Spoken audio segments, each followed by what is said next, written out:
ఈ దేవుడు మన వైపుకు తిరిగి ఈ ఆశీర్వాదాలు మనం పొందుకొని వెళ్ళాలి అంటే వాక్యం మనకి చెప్పబడుతున్న మాట, మీరు దున్నబడి విత్తబడుదురు.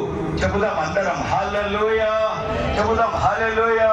విత్తబడిన మీదట ఒక గింజ విత్తబడితే వెంటనే పచ్చదనము కనపడదు, వెంటనే కనపడదు.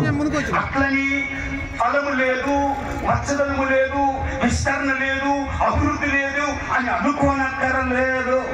దేవుడు ఎవరి పక్షానైతే ఉన్నాడో ఈ దినాల ఈ గుడారాల పండుగలో ఆశీర్వాద ఫలము అనే విత్తనము మీ బ్రతుకులలో విత్తబడి ఉంది.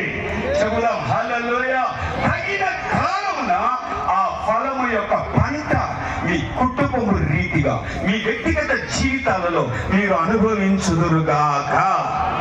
ఈ విత్తబడిన గింజ అది విత్తబడాలి అంటే మొదటగా ఆ నేల దున్నబడాలి.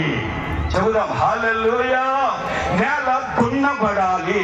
ప్రియమైన వారులారా, ఈ కార్యములు మన బ్రతుకులలో జరిగింపబడితే తప్పక ఈ గుడారాల పండుగలో చేరి వచ్చిన వారైనా, కార్యక్రమాన్ని లైవ్ లో వీక్షిస్తున్నటువంటి వారైనా తప్పక విత్తబడుదురుగాక. తగిన సమయంలో ఒక సమయం ఉంది. ఇప్పుడు కన్నీరు కనపడవచ్చు, ఇప్పుడు ప్రార్థనకి జవాబు లేనట్టుగా అనుకోవచ్చు. ఒక సమయం ఉంది, దానికి ఎన్నో కారణాలు. ఒక యోసేపు ఉన్నాడు, దైవజనుడు ఒక యోసేపు ఉన్నాడు, రూతు ఒక మొర్దుకై, ఒక ఎస్తేర్, ఇలా ఎంతో మంది ఉన్నారు. ఆ పంటని వాళ్ళు కూర్చుకున్నారు. చెబుదాం హల్లెలూయా. ఇది మనకి ఆశీర్వాదకరంగా ఉండాలి.